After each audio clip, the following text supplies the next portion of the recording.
All right, let's dive into a topic that is absolutely fundamental for anyone working with AWS: getting your environment set up securely right from the get-go.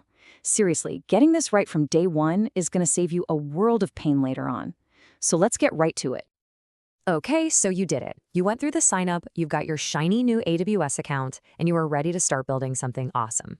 But hold on a second. Are you really ready? Because that account you just created, that's the root account. Think of it as having God mode privileges. It can do literally anything. And while that's great for things like billing, it is the absolute last thing you want to use for your day-to-day development. To get why that is, we've got to talk about something called programmatic access. See, when you log into the AWS website, the console, with a username and password, that's you, a human clicking around. But your applications, your scripts, all the code you're writing, they need their own way to talk to AWS. They can't exactly type in your password, right? They need their own dedicated set of keys to the kingdom. Think about it. Every single time your app makes an API call or you run a command from your terminal, that request has to be authenticated.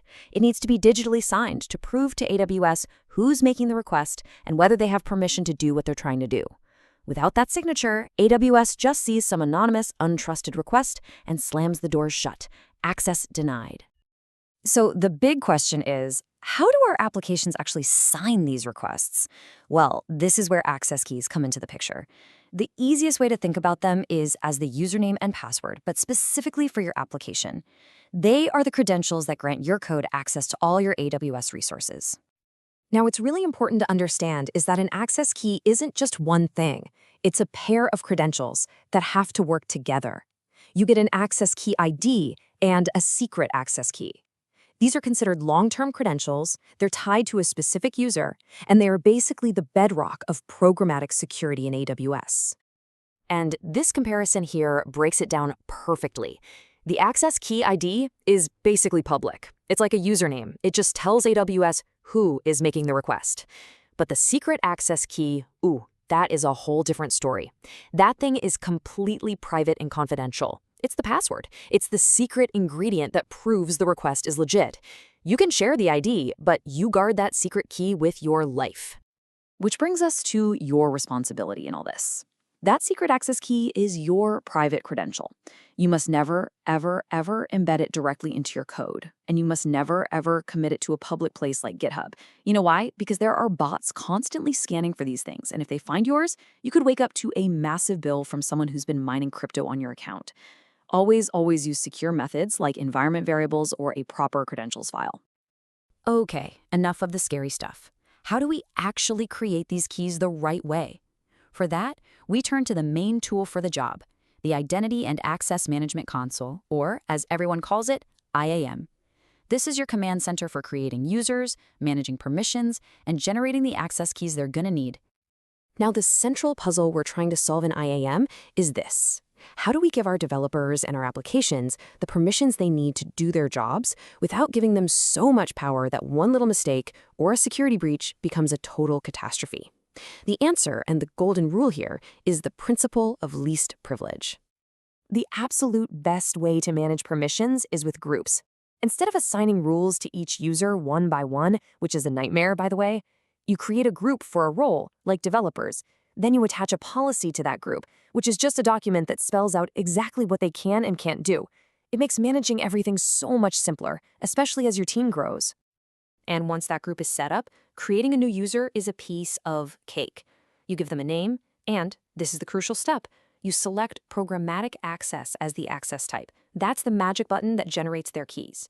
Then you just add them to the developers group you already made. And boom, they automatically inherit all the permissions from that group's policy. Simple and scalable. Okay, I need you to listen very carefully to this next part. After you create the user, AWS will show you their access key ID and their secret access key right there on the screen. This is the one and only time you will ever see the secret key. If you navigate away from this page without saving it, it's gone forever. You can't get it back. So your very first move should be to download the credentials file and store it somewhere incredibly safe, immediately. So creating a dedicated IAM user is a fantastic first step. You're no longer using that super powerful root account for your daily work, which is a huge win. But if you want to really lock down your account like a pro, there are a few more essential best practices we need to cover. So the question is that enough? Are we done? Not quite. Creating that first IAM user is kind of like putting a really good lock on your front door, but you've left the back door and all the windows wide open. We still need to go back and secure the root account itself. This checklist right here, this is your foundation for a truly secure account.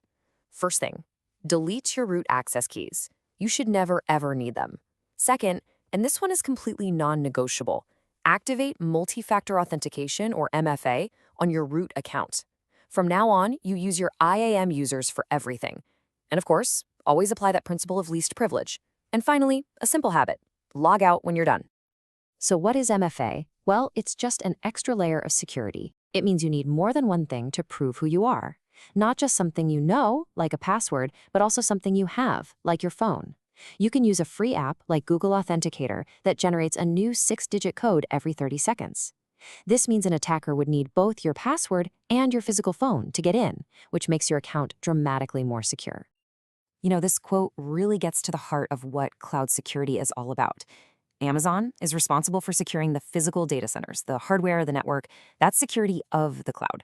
But you are responsible for security in the cloud. That means it's your job to secure your account, your data, and most importantly, those access keys. It really is a shared responsibility. So let's end with this thought. At the end of the day, your access keys are not just some random text. They are your digital credentials. They represent your identity in the entire AWS ecosystem.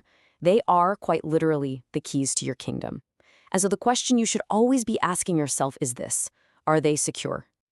If you found this explainer helpful, do us a huge favor and hit that like button. Share it with a friend or colleague, and be sure to subscribe for more deep dives into the tech that powers our world. Thanks for watching.